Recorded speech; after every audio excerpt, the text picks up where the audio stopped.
Well, what is going on, everybody? Welcome. Welcome, everybody, into the Overreaction Buffalo Postgame Show, brought to you by the Market Dominator on the Buffalo Rumblings Vidcast Network, presented by Picasso's Pizza. Treat yourself to the most flavorful pizza on game day. Picasso's We Are Buffalo Pizza, shipping local and nationwide. Order online today at picassospizza.net. I am the voice of the Overreaction Buffalo Postgame Show. My name is Joe Miller. You can find me on Twitter, as always, at Joe Miller Wired. It's so good to have you. Welcome. Always excited to have you here on this, as Karen, I think it was Karen or Tracy or somebody put in there in the chat section already that it's Victory Sunday and Victory Monday and Victory. It's been a Victory 2 weeks. So it's been absolutely awesome. This is a recording of a podcast. Welcome to everybody in the live comments section. So good to have you. As I said, you can super chat me if you want to get my attention. If you've got a question you want to ask me, please jump over to YouTube if you're watching live right now, and super chat me there. It will come up and it'll get my attention. It'll glow on my screen, make things so much simpler for me. But as we always like to say here at the Overreaction Show, whether this podcast finds you around a cup of coffee, at the gym with your AirPods in, or on the drive to work, watching me right now live, let me just say one more time, welcome. It's super good to have all of you. Super quick special thanks. Shout out to Sterling Furrow, who filled in for me last week.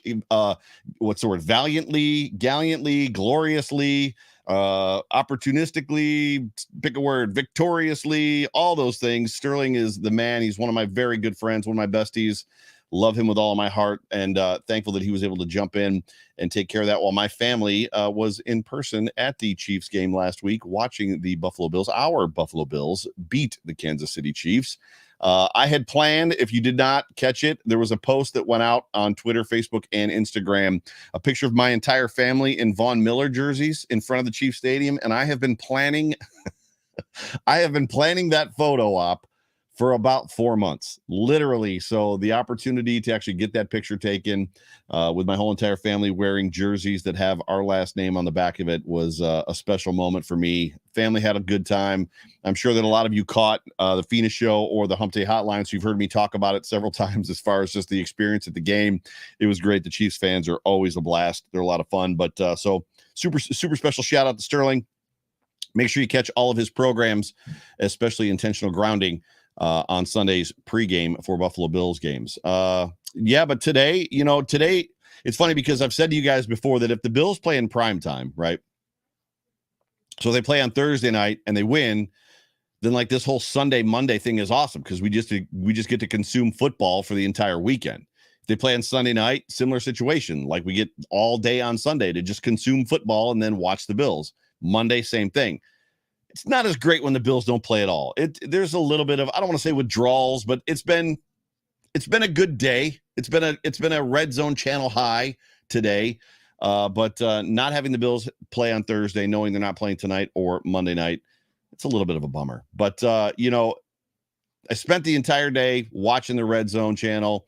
It was a lot of fun. And if I had some quick hit thoughts for you guys, this is what I would this is what I gleaned from my day of consuming football today. First, the Bucs suck, period. End of story. Tom Brady wrecked his marriage to come back and basically be part of a poorly coached football team.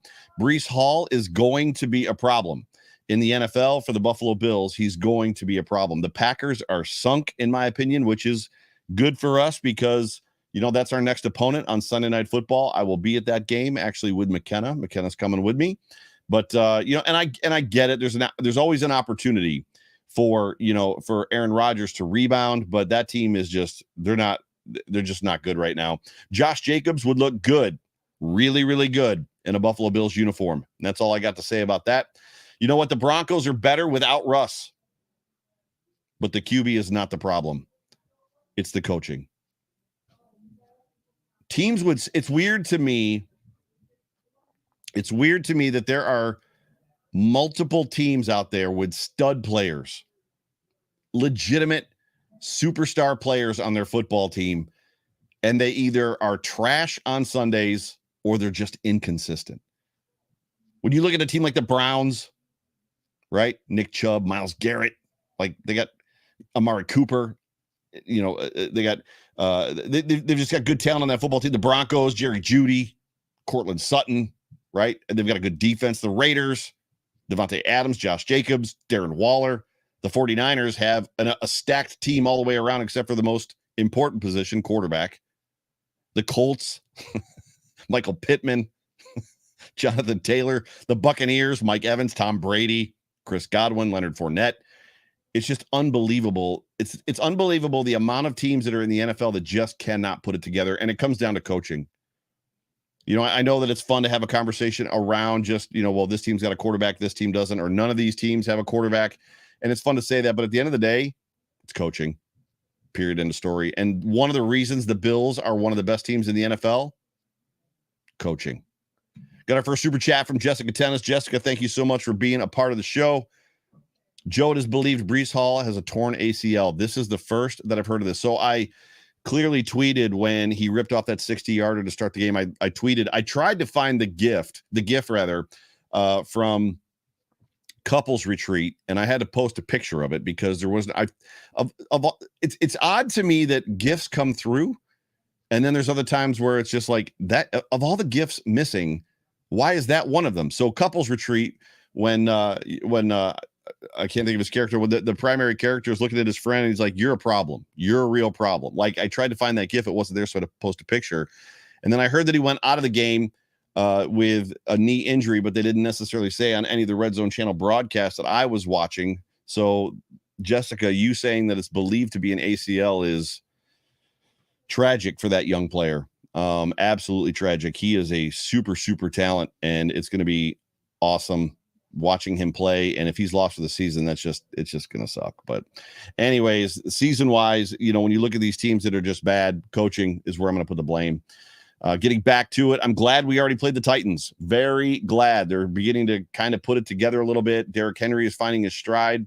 You got to wonder after watching today and the last several weeks, are the Buffalo Bills on a collision course for a Super Bowl rematch with the Giants? I mean, are we literally living in this space of redos and karma and kind of like covering up the sins of the past? Is that really kind of what's going on when you look at some of the history things and similarities between the 90s Bills teams and playoffs, championship game, out in the divisional round, blah, blah, blah. And then the Bills went to the Super Bowl the third year. Like, there's a lot of just weird things going on. Is this the year that we right the wrongs, I guess, is the question? Or is this the beginning of the righting of the wrongs? I guess we're going to find out, but it would be wild if somehow we ended up playing the Giants. I know that's a stretch. A Daniel Jones quarterback football team is not great, but Saquon Barkley, man, that kid is a lot of fun to watch. But it's clear to me ever more than it has been in the past that the shortest Sundays of the year are Red Zone Sundays. So today just flew by. It's funny. You watch Red Zone, especially for the first set of games, 1:00 games. And like, you look at the TV and one of the games is at like 12:47 of the third quarter already. You're like, how in the world is it the third quarter already? Because normally if you watch just one game on CBS or Fox, it's boring. Like, you're sitting there on your phone, you're scrolling, like you're trying to find stuff to do, playing video games. But when you're watching Red Zone channel, man, it flies. Absolutely flies. I should be getting sponsored right now by Red Zone because I've talked about it so much. So we'll stop. But the Buffalo Bills are in first place of the AFC. They are in first place of the AFC East. They were not and could not be unseated. And our season begins. The rest of our season, I should say, begins tonight, right now. I know the players are headed back into town, I think Monday or Tuesday. Victory Monday, Victory Tuesday. But yes. But before we get into the rest of the show, I probably need to do two things. I need to get in a word from our sponsor. And then I've got a huge announcement. It's huge.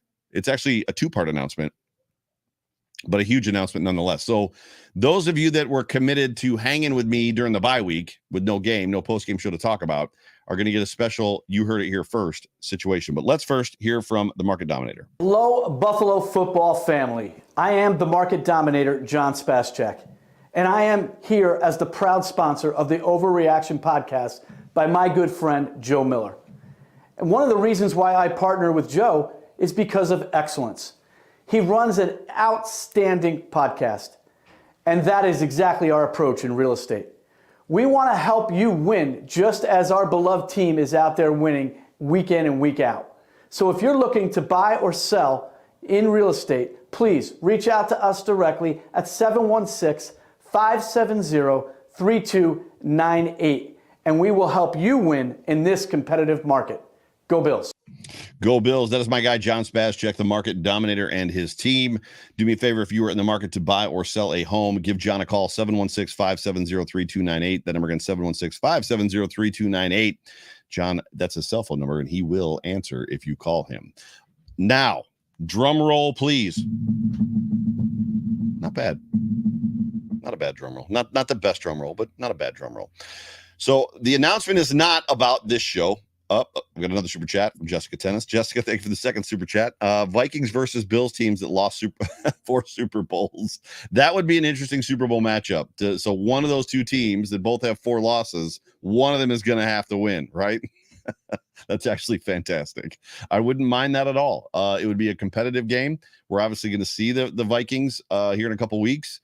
They got a ton of talent on that football team. That'd be a fun game. And obviously, yes, somebody would walk away a Super Bowl winner. But before we get to the rest of the show, big announcement, huge announcement. If you are not leaning into your phone or your laptop or your computer, lean in now. If you're listening to the game or what the game's about to come on, and you're watching Carrie Underwood sing the intro song, which she's doing literally right now, mute it and listen to me. First part. So 1A to the 2-point announcement. 1A is this: the John Fina Show, the Off Tackle with John Fina Show, is officially moving to Tuesdays at 9:00.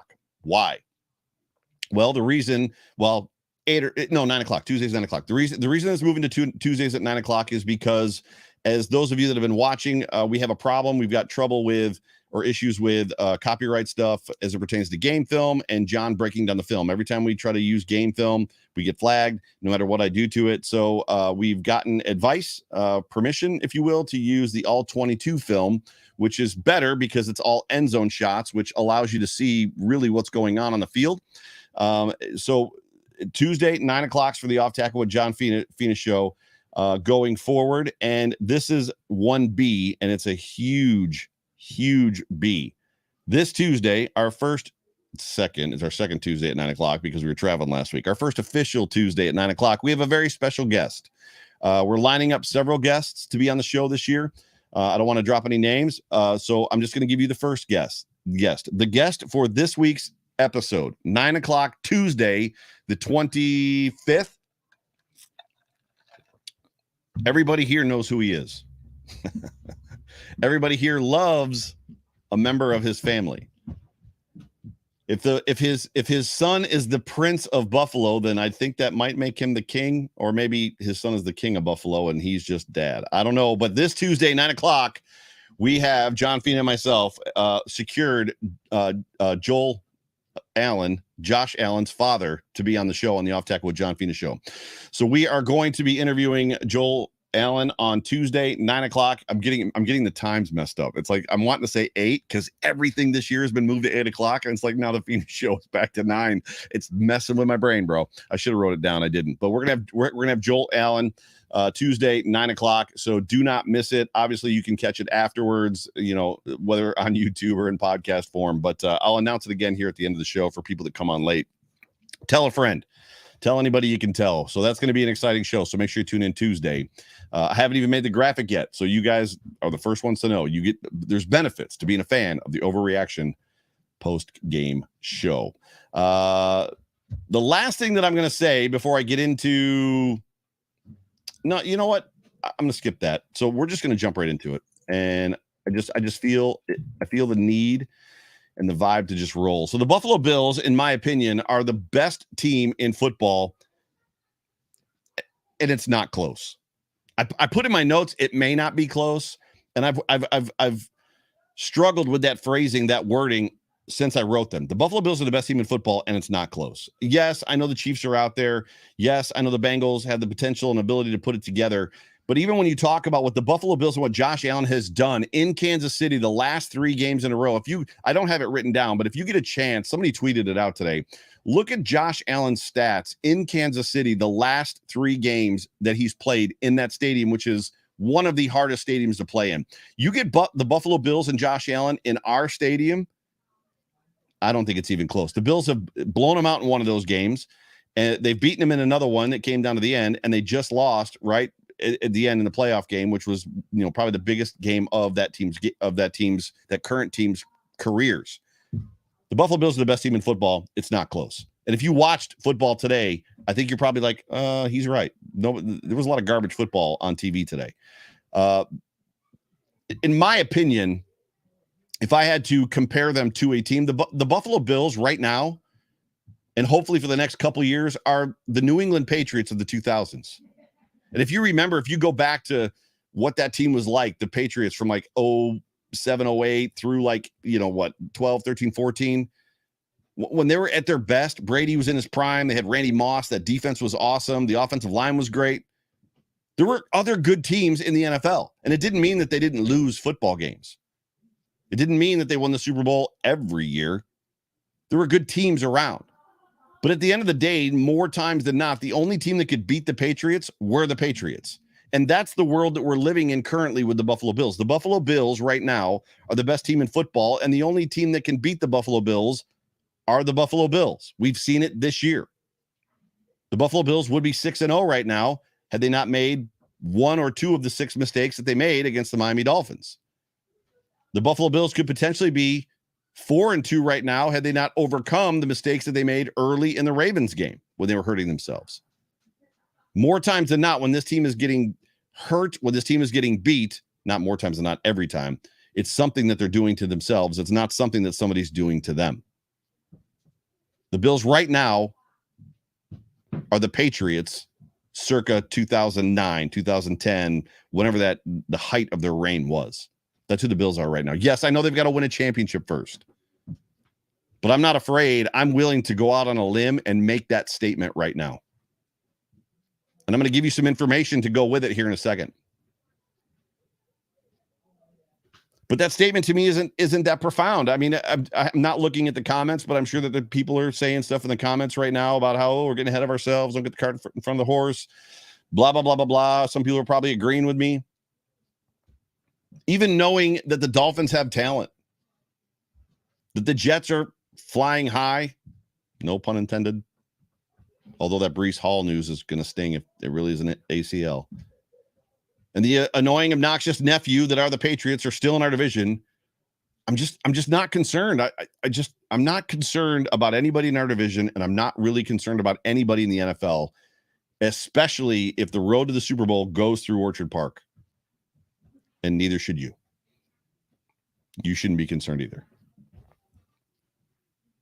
Let's just talk about for a minute Josh Allen, Stefon Diggs, Von Miller. What they've done so far through 6 games this season in 2022. And if you extrapolate that and project it out for the rest of the season. Now, I know things happen. I know, weather. I know whatever it might be, stuff happens, and sometimes things don't work out the way that it should. But 6 games is a good sample size. It's not 1 game. It's not 2 games. 6 games is a very, very good sample size, especially in a 17-game season. A third of the season is over. Josh Allen right now is throwing at 67% completion percentage. It's like 66.9. He's thrown for 1,980 yards, 17 touchdowns, thrown 17 touchdowns. He's got 4 interceptions. He's got a 106 quarterback rating. That breaks down to 330 yards per game and basically 2.8 touchdowns per game. If you take those numbers right there and you extrapolate them out over an entire season, you're talking about 5,610 yards passing, 48 touchdowns, right? He's rushed for 257 yards so far this season. That's 43 yards per game. He's got 2 touchdowns rushing. That's 728 on the season, 6 touchdowns on the season, if you extrapolate it over 17 games.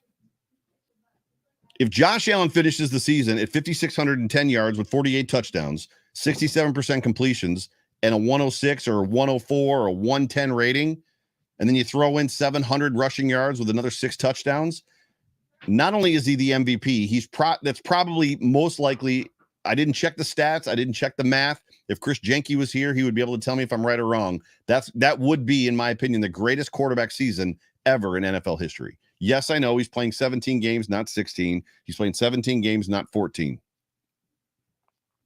5,610 yards, 48 touchdowns passing, 700-ish rushing yards, 6 touchdowns rushing. So 40 or 54 total touchdowns. It'd be insane. And if Josh Allen wins the Super Bowl, there would be no disputing that he had the greatest single season for a quarterback in the NFL. It would be amazing. It'd be absolutely incredible. Daniel Gowrie says, nice take, Joe, but it doesn't exactly sound like an overreaction. Right? When you look, it's because if it was two games, we'd be like, pump the brakes. He played 2 bad defenses, or he played a bad defense, and the other team, we got out to a lead. And oh, by the way, Josh Allen hasn't played every quarter. So there's 6 games, 24 possible quarters. Josh has played, is it 22 or 21 of them? He hasn't even played full games. He hasn't played all the full games, but it doesn't seem like when you take 6 games and you break those 6 games down, it's like, oh, we're witnessing something relatively incredible. And it doesn't stop there.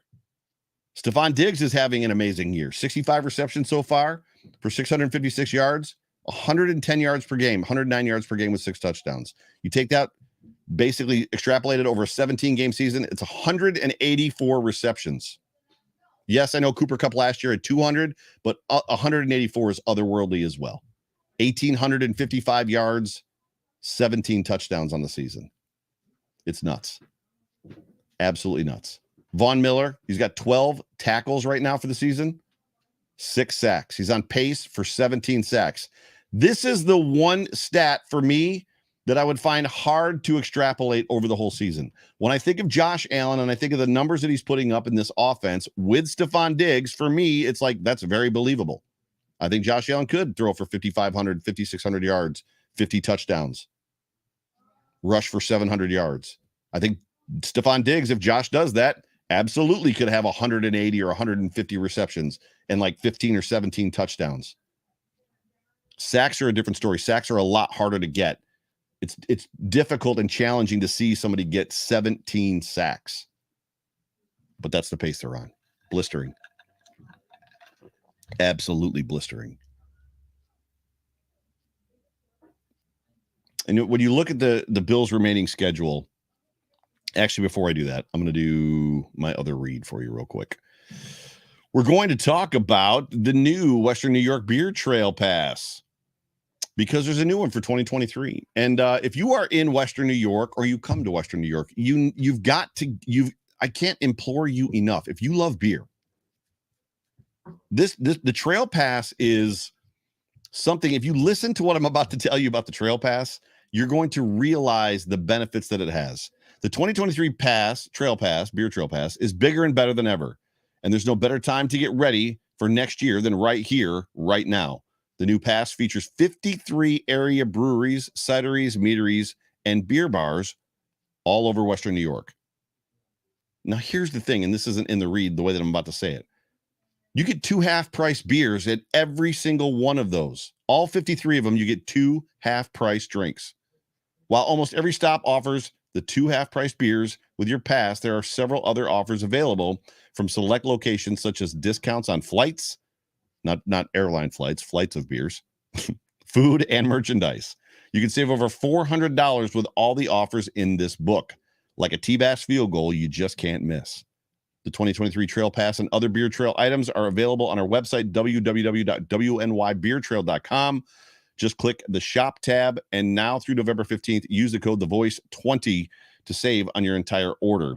This is the perfect way to start your holiday shopping early and even get yourself a little something. We at the Western New York Beer Trail are proud to support everything local, craft beer, small business, and local charities. Watch for our meetups and fundraising events along the way. Western New York Beer Trail, drink local, support local. We'll see you on the trail. Do me a favor, please support the sponsors of this show. They keep this thing going. They keep my wife happy and keep me in a position where I can do this for all of you guys. So check out the Beer Trail, www.westernnewyorkbeertrail.com. So let's take a look, and we're gonna end the show. And I know I'm like calling for the end of the show. The show's not going to end anytime soon, but well, that's not true. It's going to end soon, but we're gonna finish here. I want to go through and I want to project. I want to look at the Bills' remaining schedule, right? So this week, and I've got a schedule record prediction, right? As I'm sure all of you guys do, and you guys can talk in the comment section. Win, loss, as I'm looking at the team or talking about the team a little bit. However you want to talk about it, you can talk about it. Or, if you want to tweet at me, you can tweet at me. I would love to hear just some of your feedback, not only on the Josh Allen, Stefon Diggs, Von Miller stats that I gave you, but even I'd love just some feedback on some of these, just some of my takes on the teams that we're going to play. But this week, Sunday night football, prime time, we're going to be seeing the Green Bay Packers. And of all that's the one team. Oh, after starting 3-0. Yeah. So they're 3-4. So the Packers started 3-0.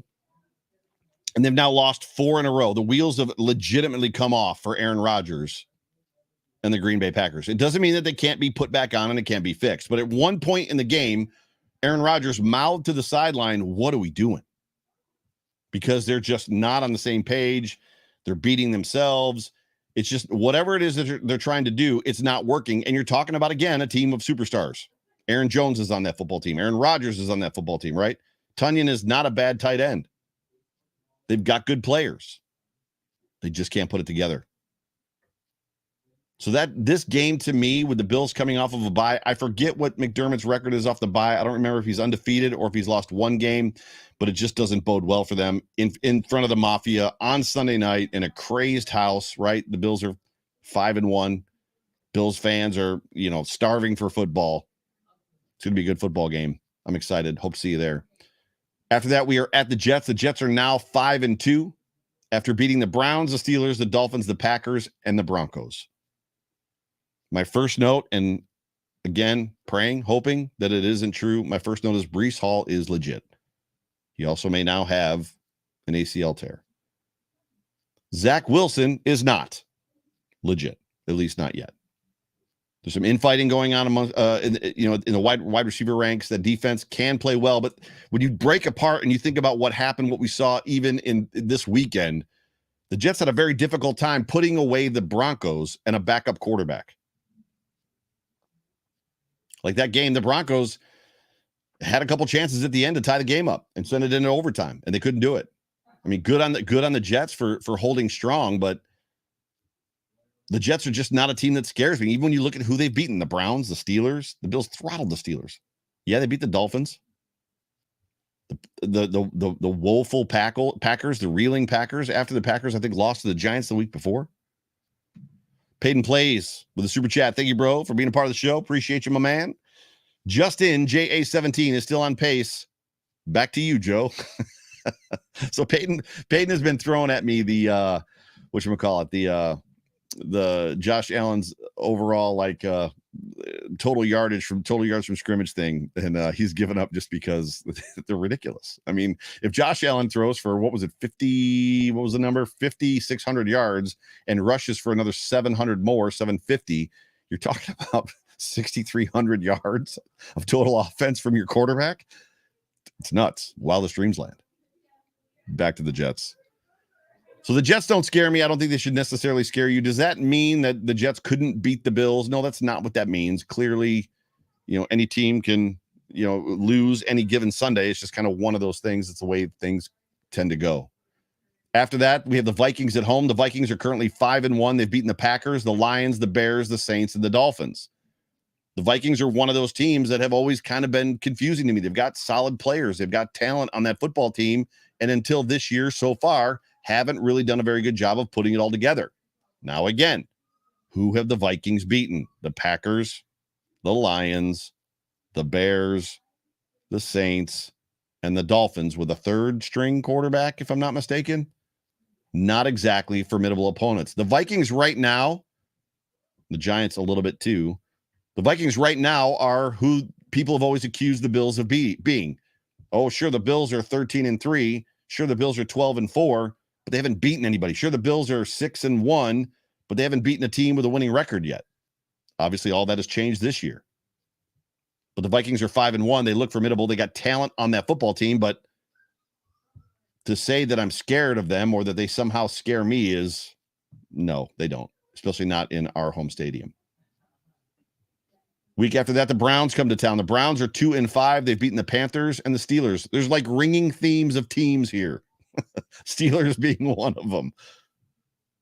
The Browns are one of those teams that confuse me. They've got great talent on that football team. David Njoku, I missed him. They've got good players. We're not going to face Deshaun Watson in this game. Maybe they'll be better when he makes it to the team and can actually finally play, but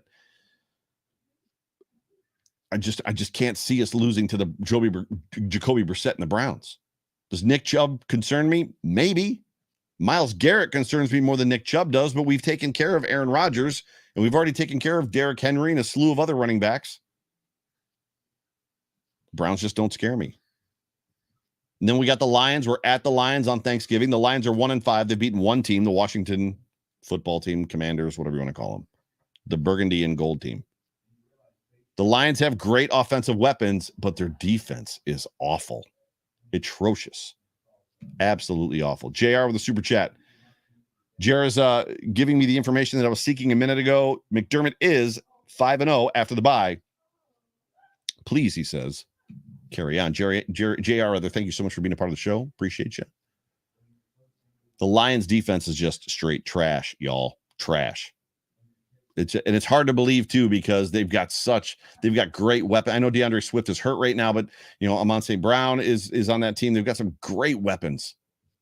Jamal Williams. And Spence blames it. He accuses me of falling in love with them because of Hard Knocks. Maybe it's true. I'm just getting to the point where I want to see the Lions start to win. I was getting that way with the Browns, and then they went and did the whole Deshaun Watson thing. And now I'm off that wagon totally. Like, yep, don't want to see anything from them. Like at all. At all. So are we talking about the Lions really concerning us on Thanksgiving Day? I don't think so. And then we're at the Patriots. The Patriots. that's me mixing in Pats and Patriots at the same time, which is silliness. We're at the Patriots after the Lions after Thanksgiving. The Patriots are 3-3 currently. They've beaten the Steelers, they've beaten the Lions, and they've beaten the Browns. And the funny thing about the Patriots, and I tweeted it out this week, is Patriot fans, Patriot Nation is like, they're losing their minds over the fact that, they've got Bailey Zappi and they've got Mac Jones. And it's like, we've got two amazing quarterbacks. Look at us, two amazing quarterbacks. And I'm reminded of, and I go right back to if you've got two quarterbacks, you don't have any. And I don't remember who the quote was from, but somebody that's smart, it might have been Tony Dungy. If you've got two quarterbacks, you don't have one. Patriot fans are literally like in this mysterious make-believe land that somehow, not wildest dreams land, they're in make-believe land.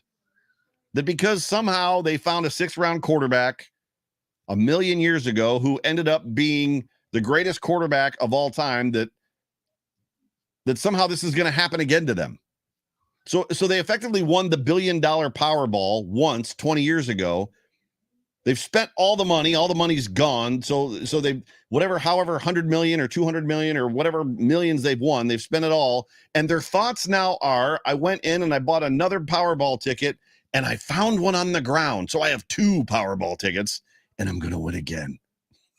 That's literally the headspace the Patriots are in right now. It's not going to happen. More than likely, neither one of these guys are going to turn. I mean, Mac Jones is a nice player. Bailey Zappi, I mean, can he throw the football? Sure. Is that more than I can say about Jimmy Garoppolo? Yes. Are they both playing better than Russell Wilson? Absolutely. The Denver Broncos got to figure out some way to dump that contract, which is impossible, and get one of the Patriots guys because they're better. Like the backup that played today for the Broncos was better than Russ. Sorry, sidebar, my bad. That doesn't mean, getting back to the Patriots, that they don't have good players, nice players there. Obviously, they've got Ramondre Stevenson, who's really good. They've got a great offensive line. The defense is good. Anytime you're playing a Belichick team, it's going to be good, coached well. Jacoby Myers is coming around, and the Bills always have had trouble with Devontae Parker. They've always had trouble with Devontae Parker. That doesn't mean that Devontae Parker is going to ruin our day. It just wouldn't surprise me if Devontae, there's just something about matchups. Some players play good against certain teams and certain schemes. Devontae has always played well against McDermott teams. Not to hurt us, but he's always gotten his yards. He's gotten his numbers. After the Patriots game, the Jets come to Buffalo, meeting number 2. We're not going to talk about that one again. And then the Bills host the Dolphins after that. They host the Dolphins in December. Right now, the Dolphins are on TV next to me, playing the Steelers. The Dolphins are currently 3-3 after starting the season 3-0. Have dropped 3 in a row. Clearly, there's some quarterback stuff going on there, concussions and all kinds of crazy stuff. The teams they've beaten, the Patriots, the Ravens, and the Bills. But they're going to be in Buffalo in December. The Buffalo Bills, when they played them in Miami in sweltering humidity and heat that Peyton knows all about because he lives in Florida, the Buffalo Bills beat the Dolphins in every single stat and category except for the score. That's the only place they didn't beat them. They played with a backup center who has never been a center before. And on 3 separate occasions, there was a botched snap that cost the Bills points. And that doesn't include missed field goal and some other things that happened that the Bills could, the skip pass to Isaiah McKenzie. The Bills had more than 1, more than 2, more than 3, more than 5. They had 6 opportunities to win that football game and just couldn't stop beating themselves. They held Waddle and Hill in check with 2 rookie corners. One, I believe, isn't that, if I'm not mistaken, is the game that Christian Benford went out in, broke his hand in. And at the end of the day, Tua Tagovailoa just does not instill fear in me when I watch. Is he efficient? Sure. Does he throw short passes that are accurate? Sure. You can't see over the offensive line. The prayer that they have is to hit their guys short, Waddle and Hill, hit him and hope and pray for Yak. Right? That's the game plan. I just can't see the Bills losing that football game. Could be wrong. I can't see it. Then the Buffalo Bills on Christmas Eve are at Chicago. Is anybody picking this as a loss for the Bills? I'm getting a little bit arrogant now because the teams that we're playing are trash. I don't know. I'm not even sure what we would talk about this game. This is one of those games that if you have to miss a game, this is the one you miss, right? But Joe, the Bills lost to the Jaguars last year. That was last year. That is not this Bills team. This team is totally different than they were last year. The only way that I can see the Buffalo Bills losing against the Bears in Chicago on Christmas Eve is if the Bills have already maintained or gained the seeding that they need. Maintained. It isn't maintained. If they've gained secured the seeding that they need to be the number 1 seed through the playoffs, and they play the starters for a half or something like that. But then even when I say that, the Bills have it's the roster depth. The Bills have one of the best rosters in football, if not the best, to the point of Case Keenum is no slouch. Case Keenum has won football games in this league. Our backup wide receivers are good. Our backup offensive linemen are good. Our backup defensive players are good. I said the story on a couple of different shows that I've been on in the last week. I'm sitting in Arrowhead Stadium, and Spencer Brown gets hurt. Right, he goes down, and they were going to cart him off, but he walks off, and the Chiefs fan sitting next to me, is like, "Well, that can't be good. That's like your starting right tackle, right?" I was like, "Yeah, but it's okay." He goes, "How can it be okay?" And I'm like, "Well, our backup is the former starting right tackle for the Titans." And he was like, "Oh, you got to be kidding me." And that's just how this team is. They just roll guys. So the only way that I can see the Bills losing this football game is if they have secured seeding and they don't play their starters all the way through or at all, or it's a trap game. Some people believe in trap games. Some people don't believe in trap games. And by trap game, I just mean the Bills are at this point, I don't even know what is there, 2 games left? There's 2 games left. Yeah. So the Bills, let's call it, they're 13-2, right? And it's like, oh, we got to play on Christmas Eve, thinking about the holidays. We're not going to get in until 2 or 3 o'clock in the morning. My kids are going to be up early for Christmas tomorrow, blah, blah, blah. Right. And they're just off a little bit. That's the only way I can see it. I see no path to the Bears beating the Bills on Christmas Eve.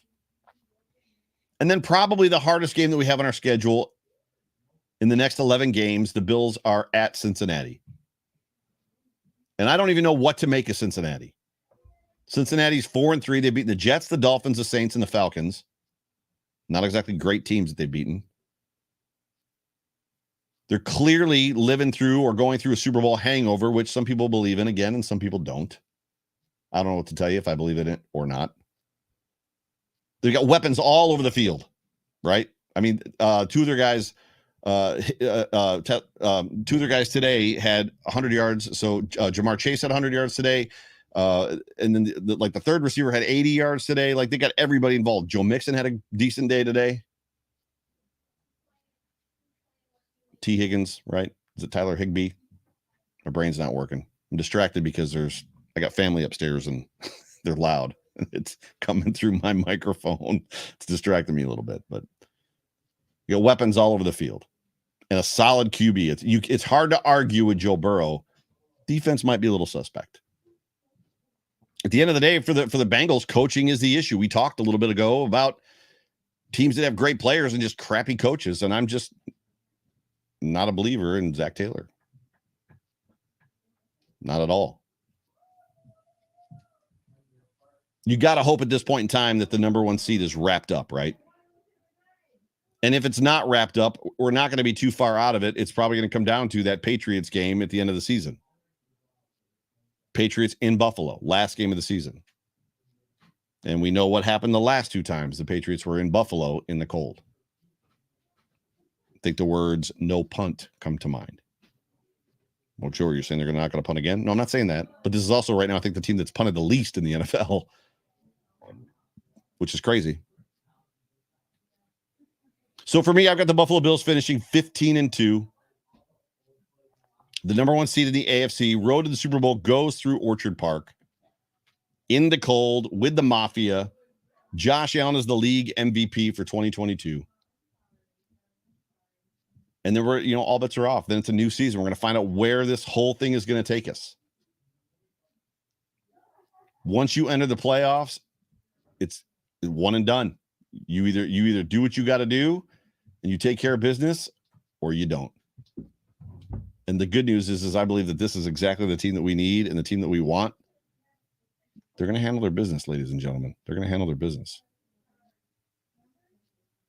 Appreciate all you guys. I'm going to let you guys out of here a little bit early for this show.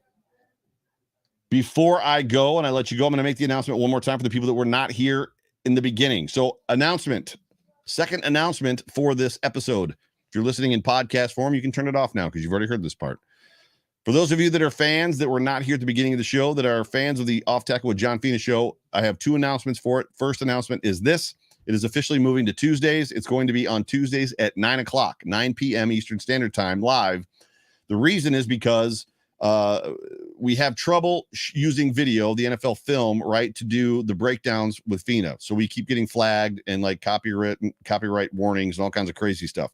We've gotten permission to use the All 22 film. However, the All 22 film doesn't show up until Tuesday. So I can't pull the film down until Tuesday. So from now on going forward, the Off Tackle with John Fina show is going to be on Tuesdays, 9 p.m. And we're going to resume the film breakdowns with John Fina, which I'm really excited about. And I'm excited about the angles. The end zone angles are always way better.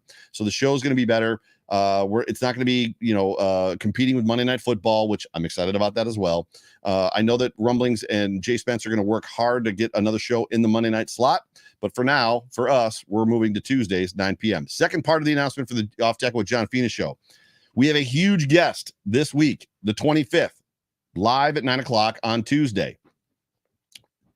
John Fina and myself will be interviewing, have the luxury pleasure, I'm excited to say it, we're going to be interviewing Joel Allen, Josh Allen's dad, legitimately on Tuesday, 9 o'clock. So you are going to want to make sure that you put something in your calendar, you remind yourself, whatever you got to do, be there or be square. 9 o'clock Tuesday night, this Tuesday, the 25th, Joel Allen is going to be on the Off Tackle with John Fina show. And we're going to get to ask him a lot of fun questions just about Josh, and who knows where that conversation is going to take us. But if you know John like I know John, there's going to be some laughs.